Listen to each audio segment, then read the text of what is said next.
손가락이 춤을 추듯 빠르게 움직였어요. 스크린에 뜨는 메시지 속도는 믿기 어려울 정도였죠.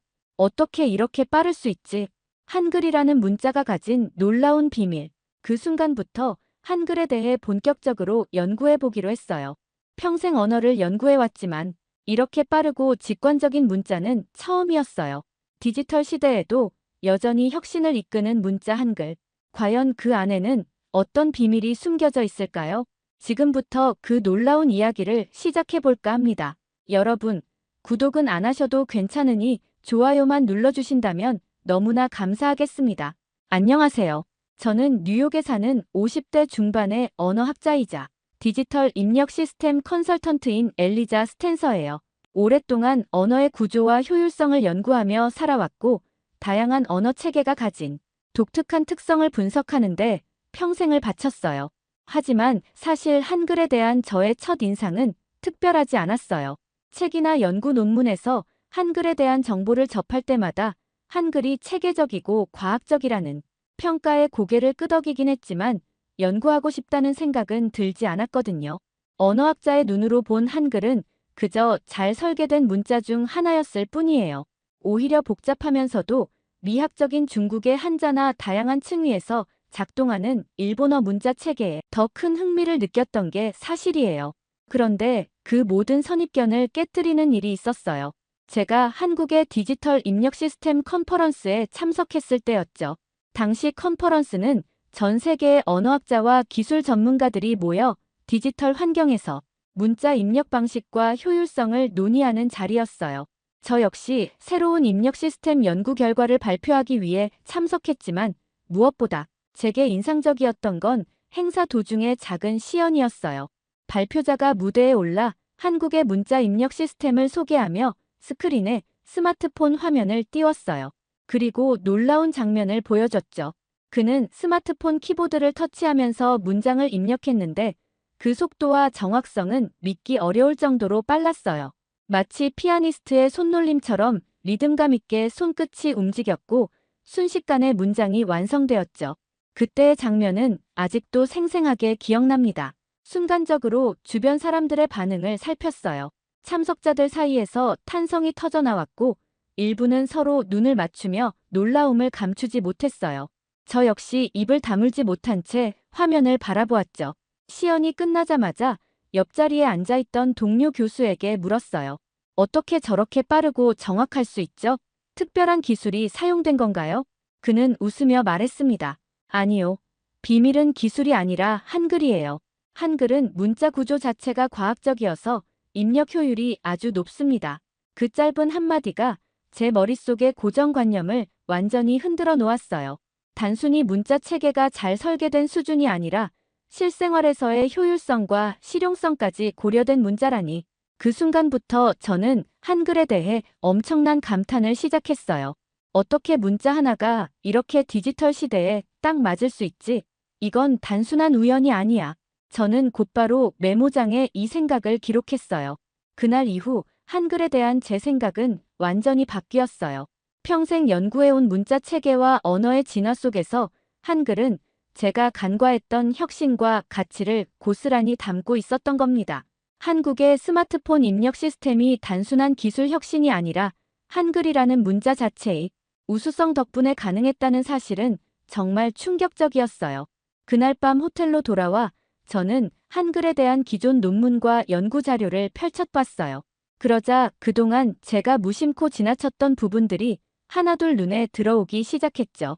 한글이 어떻게 만들어졌는지, 그리고 왜 이렇게 체계적인지에 대한 해답이 보였어요. 한글은 문자와 소리가 1대1로 대응되고 자음과 모음이 결합해 글자가 완성되는 창의적인 문자였어요. 하지만 그게 다가 아니었어요. 한글을 창제한 세종대왕의 철학, 즉 문맹을 없애고 누구나 쉽게 읽고 쓸 수 있게 하겠다는 따뜻한 비전이 문자 구조 안에 고스란히 녹아 있었어요. 한글에 대한 새로운 사실들을 알아가면서 한글이 단순한 문자가 아니라 혁신과 인류애가 결합된 기적의 문자라는 걸 깨달았어요. 그렇게 제 연구의 방향은 완전히 달라졌어요. 그날 이후 제 관심은 한글의 구조적 과학성과 효율성을 넘어 한글이 디지털 시대에 최적화된 문자로서 어떻게 기능하는지에 집중되기 시작했어요. 이 독특한 문자 안에 숨겨진 거룩한 이야기를 세상에 전하고 싶다는 생각이 강하게 들었어요. 그날 밤 호텔방 창가에 앉아 커피를 마시며 낮에 봤던 장면을 계속 떠올렸어요. 스마트폰 화면을 빠르게 두드리던 그 한국인 참가자의 모습이 제 뇌리에 깊이 박혀 있었죠. 어떻게 저렇게 빠를까? 한국인만의 특별한 기술일까? 아니면 문자 자체에 비밀이 있는 걸까? 다음 날 아침 저는 책상에 앉아 노트북을 열었어요. 한글이라는 글자를 검색하는 순간 수많은 한글 관련 자료와 기록들이 화면에 쏟아져 나왔어요. 자료를 읽으면 읽을수록 놀라웠어요. 한글은 제가 여태껏 연구했던 문자와는 완전히 다른 혁신 그 자체였어요. 우선 한글하면 세종대왕을 떠올릴 수밖에 없습니다. 1443년 조선시대 왕이었던 세종대왕은 백성들의 문맹을 걱정했어요. 당시 조선은 한자를 사용했지만 글자가 너무 어렵고 복잡해서 양반이 아닌 사람들은 읽고 쓸 수 없었죠. 많은 백성들은 자신이 말하고 싶은 것을 표현할 수도 글로 옮길 수도 없었어요. 세종대왕은 백성들의 이런 어려움을 가엾게 여겼어요.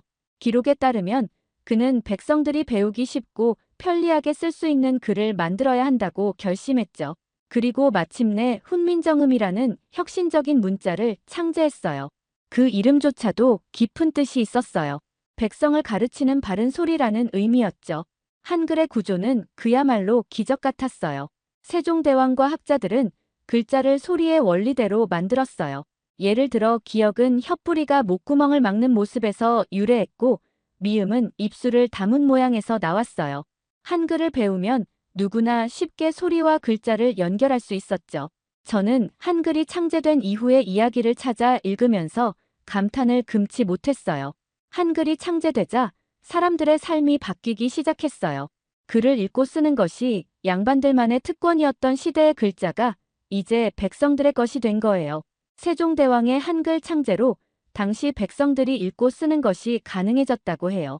자료 조사에 따르면 한국은 길거리에서 아무나 붙잡고 글을 읽어보라고 하면 모두 읽을 수 있다고 하더라고요. 놀랍게도 한국의 문맹률은 현재 거의 0%에 가깝다고 합니다. 글을 읽고 쓰지 못하는 사람을 찾는 것이 더 어려운 나라가 된 거죠. 한글 덕분에 한국의 모든 사람이 글을 읽고 자신의 생각을 표현할 수 있게 된 거예요. 제가 가장 감동적이었던 이야기는 다큐멘터리에서 본 한 장면이었어요. 80대 할머니가 한글을 배워 자신의 이름을 처음 써보던 순간이었죠. 손을 떨며 천천히 적어 내려간 글자들. 박영애. 그분은 울먹이며 말했어요. 이제야 내 이름을 내가 적어보네요. 그동안 얼마나 내 이름이 궁금했는지 몰라요. 이 장면을 보면서 저도 눈시울이 뜨거워졌어요. 글을 쓴다는 것, 그 단순한 일이 어떤 사람에게는 삶을 바꾸는 일이 될 수 있다는 걸 깨달았어요. 디지털 시대에도 빛나는 문자. 하지만 놀라운 것은 한글의 혁신이 과거에만 머무르지 않는다는 점이에요. 한글은 단순히 배우기 쉬운 문자일 뿐만 아니라 디지털 시대에 가장 적합한 문자이기도 하죠. 한국의 스마트폰 사용자가 빠르게 문자를 입력할 수 있는 이유는 바로 한글이 소리와 글자가 일치하기 때문이었어요. 자음과 모음을 조합하면 모든 글자를 만들 수 있어서 키보드의 키수가 적어도 충분히 빠르게 입력이 가능하거든요. 저 역시 그날 실험 영상들을 봤어요. 영어나 다른 언어와 한글의 입력 속도를 비교한 영상이었죠. 결과는 압도적이었어요. 한글을 사용할 때 글을 완성하는 속도가 몇 배나 더 빨랐어요. 그 순간 확실하게 깨달았어요. 한글은 단순히 과거를 위한 혁신이 아니라 현재와 미래를 위한 문자라는 것을요.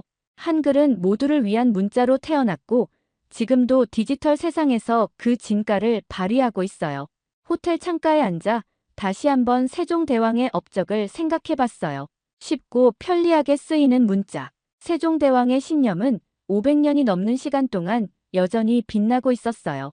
누구나 글을 읽고 누구나 이름을 쓰며 누구나 자신의 생각을 표현할 수 있게 한 문자. 그것이 바로 한글이었어요. 이 창의적인 글자는 세상을 바꿀 힘을 가진 문자였고 단순한 문자 이상의 기적이었죠. 그제야 깨달았어요. 한글은 단순한 연구 주제가 아니라 세상을 변화시킨 혁신이자 철학이라는 것을요. 한글을 연구하면서 한 가지 의문이 생겼어요. 한글이 다른 문자와 비교해서 얼마나 특별할까? 이 질문은 단순한 궁금증이 아니라 제 연구의 핵심이 되어버렸어요. 그동안 저는 영어, 일본어, 중국어 한자를 포함해 세계 여러 문자 체계를 연구해 왔어요. 언어학자로서 각 문자가 가진 독특한 특성과 한계를 누구보다 잘 알고 있었죠. 하지만 한글처럼 단순하고 체계적이면서도 실용적인 문자는 여태껏 본 적이 없었어요. 우선 영어부터 생각해 봤어요. 영어는 제가 태어나고 자란 언어이지만 가끔 이런 생각이 들었어요. 영어를 처음 배우는 사람들은 얼마나 고생스러울까? 영어는 겉으로 보면 간단해 보일 수 있어요. 알파벳은 26개뿐이고 문장을 구성하는 것도 복잡해 보이지 않으니까요. 하지만 막상 배우기 시작하면 그 이면에는 끊임없는 불규칙성이 숨어 있었어요. 가장 큰 문제는 철자와 발음이 일치하지 않는 경우가 많다는 점이에요. 예를 들어 레드라는 단어는 현재 시제에서는 리드, 과거 시제에서는 레드로 발음되죠. 또 나이트처럼 K는 발음되지 않는 묵음이 들어있는 단어도 많아요. 이런 규칙과 예외를 모두 익히려면 많은 시간과 노력이 필요했어요. 또한 OUGH라는 철자만 봐도 발음이 얼마나 다양하게 변하는지 알 수 있었어요. 소트스루 러프 바우. 이 정도면 새로운 단어를 만날 때마다 이건 또 어떻게 읽어야 하는 거지라고 고민하는 게 당연했죠. 어렸을 때 제 조카가 영어 철자를 배우다가 이런 질문을 한 적이 있어요. 왜 나이프는 K를 발음하지 않아요? K는 왜 있는 거예요? 저는 웃었지만 사실 영어를 배우는 사람들에게 이런 불규칙성은 큰 벽처럼 느껴질 수밖에 없었어요. 일본어는 세 가지 문자 체계로 구성되어 있어요. 히라가나, 가타카나 그리고 한자죠. 문장을 작성할 때 이 세 가지 문자가 섞여 사용되는데요. 히라가나는 일본어 단어를 표현하는 기본 문자예요. 가타카나는 외래어나 특별한 강조를 위해 사용되죠. 한자는 의미를 담아내는 문자로 중국에서 유래한 문자예요. 문제는 이 세 가지 문자 체계를 모두 익혀야만 일본어를 제대로 읽고 쓸 수 있다는 점이에요. 심지어 한자만 해도 2000자 이상을 외워야 기본적인 신문이나 책을 읽을 수 있어요. 제가 일본의 한 언어 연구원에게 이 문제를 언급했을 때 그는 한숨을 쉬며 말했어요. 일본의 젊은이들은 이제 한자를 배우는 걸 기피하고 있어요. 스마트폰이나 컴퓨터가 자동으로 한자를 바꿔주니까 손으로 직접 쓸 필요가 줄어들었거든요. 놀랍게도 일본의 젊은 세대 사이에서는 한자의 필기 능력이 퇴보하고 있었어요. 실제로 제가 일본 대학생과 대화하면서 물었더니 그는 웃으며 이렇게 말했어요. 요즘은 한자가 너무 어려워서 잘 안 써요. 외래어나 가타카나로 대신 쓰는 게 더 편하니까요. 이처럼 문자 체계가 복잡하면 자국의 언어임에도 불구하고 그를 멀리하게 되는 현상이 나타나는 겁니다. 정리해보면 일본어를 배우기 위해서는 히라가나와 가타카나를 먼저 익히고 그 다음 수천 개의 한자를 외워야 해요. 어떤 단어는 한자로 써야 의미가 명확하지만 같은 발음을 가진 동음이어가 너무 많아서 문맥에 의존해야 하는 한계가 있어요. 제가 일본어를 배우려고 했을 때도 그랬어요. 이 한자, 내가 다 외울 수 있을까 하고 막막했던 순간이 끊임없이 있었죠. 중국의 한자는 그 자체로 미학적이고 역사적 가치를 지니지만 동시에 너무나도 방대한 문자 체계를 가지고 있어요. 한자는 세계에서 가장 오래된 문자 중 하나예요. 하지만 한자의 가장 큰 문제점은 글자 수에 있어요. 중국어를 읽고 쓰려면 최소한 3000개 이상의 한자를 외워야 하죠. 한자는 아름답고 역사적으로 의미가 깊지만 학습자의 입장에서는 큰 장벽이 될 수밖에 없어요. 디지털 시대에도 한자는 입력 과정이 번거로워요. 키보드에 한자를 모두 담을 수 없기 때문에 병음을 입력한 뒤 원하는 한자를 선택해야 하죠. 예를 들어 중과 충의 발음은 같지만 의미는 완전히 달라요. 이런 선택 과정은 시간도 오래 걸리고 비효율적이에요. 물론 기본적인 의사소통은 병음을 사용해 로마자로 표기하지만 여전히 공식 문서나 신문에서는 복잡한 한자가 사용되죠. 저는 연구 자료를 통해 충격적인 사실을 알게 되었어요. 아직도 중국 외곽이나 농촌 지역에서는 문맹률이 꽤 높은 수준이라고 하더라고요. 한자를 배우는데 오랜 시간이 걸리기 때문이에요. 아직도 많은 사람들이 글을 읽고 쓰지 못해 생활에 어려움을 겪고 있었어요. 문자는 지식과 정보를 나누는 도구여야 하지만 한자는 때로 그 도구를 사용하는 것조차 어렵게 만들고 있었어요. 그렇다면 한글은 어떨까요? 한글은 세종대왕이 모두가 읽고 쓸 수 있도록 만든 문자예요. 단순하지만 체계적이고 배우기 쉬운 구조 덕분에 문맹률이 세계 최저 수준인 나라가 바로 한국이죠. 한국에서는 길에서 만나는 누구라도 글을 읽고 쓸 수 있어요. 아마도 한국에서 길 가는 사람을 무작위로 붙잡고 책을 읽어달라고 해도 모두가 글을 읽을 수 있을 거라는 생각이 들었어요. 한글의 구조는 소리를 그대로 적을 수 있는 문자이기 때문에 배우는데 큰 시간이 들지 않아요. 더 흥미로웠던 것은 디지털 입력 시스템이었어요. 한글 키보드는 자음과 모음을 조합하는 방식이라 버튼 수가 적어도 충분했죠.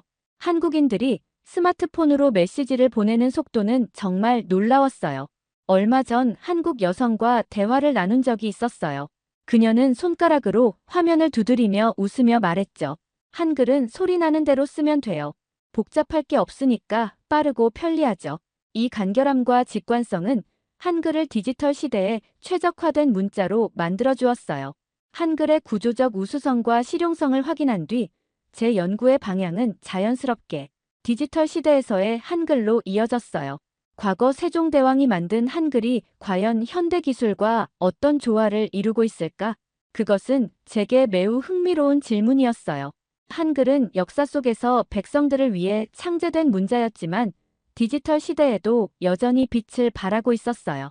스마트폰, 컴퓨터 다양한 입력 시스템에서 한글은 놀라운 효율성과 혁신을 보여주었어요.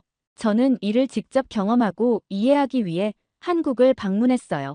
여행 겸 연구를 이어가며 생활 속 장면들을 관찰했죠.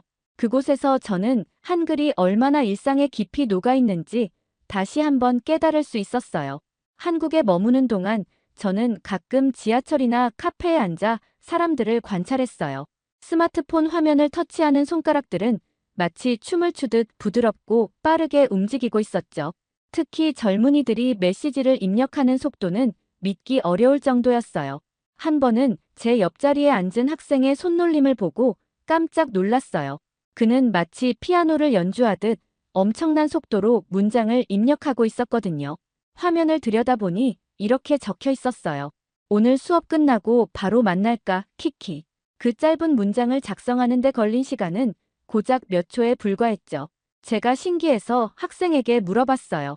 이렇게 빠르게 문자를 입력할 수 있는 비결이 뭔가요? 그 학생은 웃으며 이렇게 말했어요.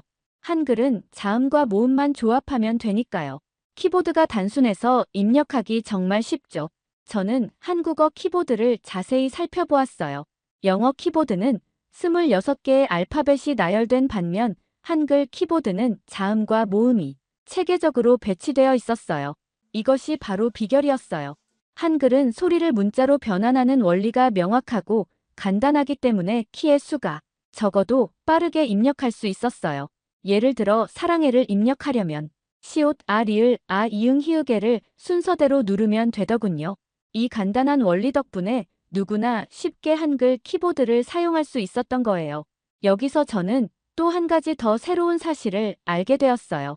한국의 문맹률이 세계적으로 가장 낮은 이유는 한글의 단순한 구조 때문이었지만 디지털 문맹률 또한 매우 낮았다는 점이에요.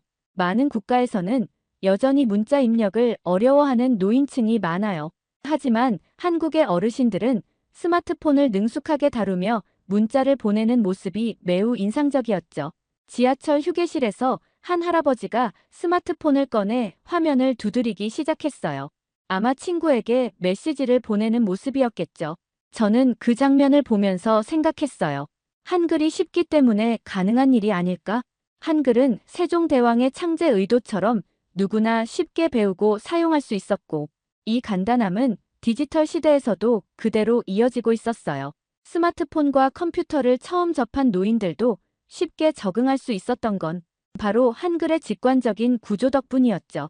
한글의 디지털 혁신을 연구하면서 저는 한 가지 더 놀라운 사실을 발견했어요.